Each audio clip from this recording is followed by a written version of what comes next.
नमस्ते दोस्तों, जस्ट हिंदी को स्वागत करती हूँ.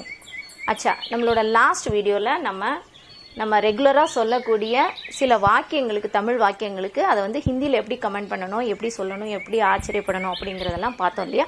வாங்க இந்த வீடியோவில் ஆன்மீகம் சம்பந்தமான, அதாவது ஸ்பிரிச்சுவல் வேர்ட்ஸ் அப்படின்னு சொல்லக்கூடிய ஆன்மீக சொற்கள், அது சம்மந்தமாக அதுக்கு ஹிந்தியில் எப்படி சொல்லணும் அப்படிங்கிறத பார்க்கலாம்.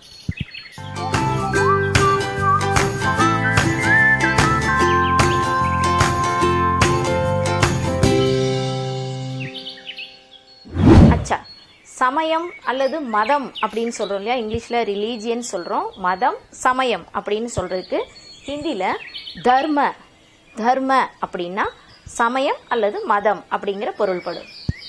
பூஜை சொல்கிறோம், பூஜை அல்லது வழிபாடு அப்படின்னு சொல்கிறோம்னா அதுக்கு ஹிந்தியில் பூஜா அப்படின்னா நம்ம தமிழில் சொல்கிற பூஜை அப்படிங்கிறத குறிக்கும்.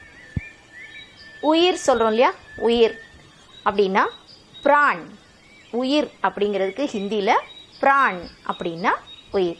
ஏன் என் பிராணனை வாங்குற அப்படின்னு சொல்லுவாங்க, பேச்சு வழக்கில் சொல்லும்போது சொல்லுவாங்க, என் பிராணனை வாங்குற அப்படின்னு. பிராணன் அப்படின்னாலே வந்து அந்த உயிர் மூச்சை குறிக்கக்கூடியது. ஆன்மா சொல்கிறோம், ஆன்மா, அதுக்கு ஆத்மா அப்படிங்கிற வார்த்தையும் வரும், அல்லது ரூஹ் அப்படின்னு ஹிந்தியில் ஒரு வார்த்தை இருக்குது. ஆத்மா அல்லது ரூஹ். ஆத்மா அப்படின்னு சொல்கிறதே வந்து தமிழுக்கும் ஹிந்திக்கும் சேமாக வர்றதுனால நிறைய இடங்களில் அதுதான் யூஸ் ஆகும். ஆத்மா அப்படின்னா நம்ம ஆத்மானும் சொல்லிக்கலாம், ஆன்மானும் சொல்லிக்கலாம். நம்பிக்கை சொல்கிறோம், நம்பிக்கை, அதுக்கு விஸ்வாஸ்.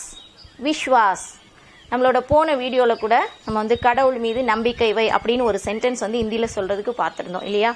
பகவான் பர் விஸ்வாஸ் ரக்கோ, அதில் நான் தனியாக விஸ்வாஸ் அப்படின்னா நம்பிக்கை அப்படிங்கிறத குறிக்கும் அப்படின்னு சொல்லியிருந்தேன் இல்லையா. ஸோ நம்பிக்கை அப்படிங்கிறதுக்கு ஹிந்தி வார்த்தை விஸ்வாஸ்.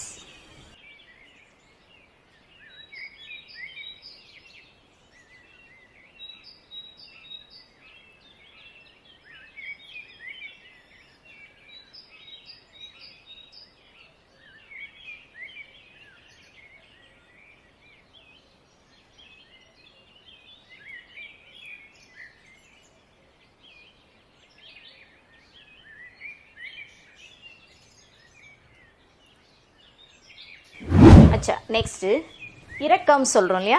இரக்கம் அல்லது கருணை, மொத்தத்தில் சிம்பத்தி சொல்கிறோம்ல, மெர்சி சொல்லுவாங்க, மெர்சி சிம்பத்தி. இரக்கம் அல்லது கருணை ரெண்டு வார்த்தைக்குமே தயா அப்படின்னு சொல்லணும். தயா அப்படின்னா இரக்கம் அல்லது கருணை.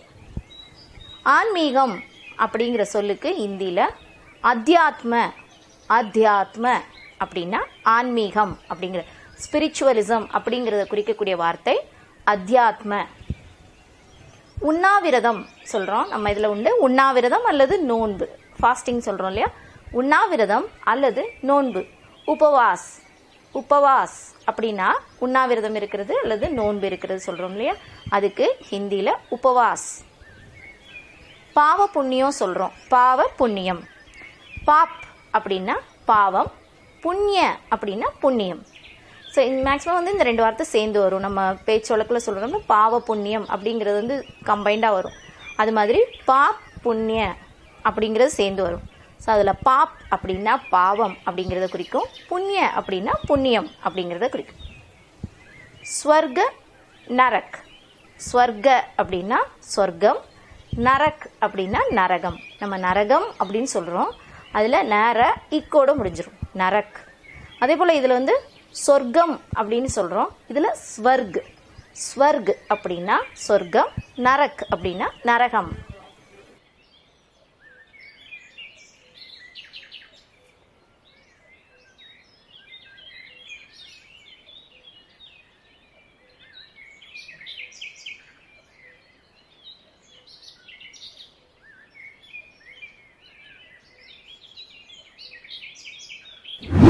அச்சா, இன்றைக்கி நம்ம வீடியோவில் ஆன்மீகம் சம்பந்தமான சில சொற்களை ஹிந்தியில் எப்படி சொல்கிறாங்க, அப்படி சொல்லணும் அப்படிங்கிறத பார்த்தோம். ஓகேவா.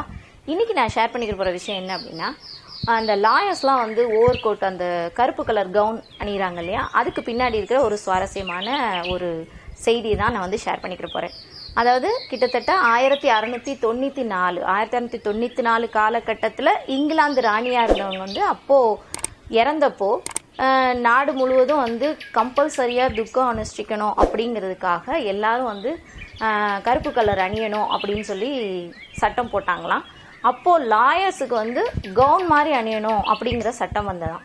ஸோ ஒரு துக்கத்துக்காக அணிஞ்ச அந்த கருப்பு கோட் வந்து தொடர்ந்து அணியப்பட்டு வந்துக்கிட்டே இருந்திருக்கு.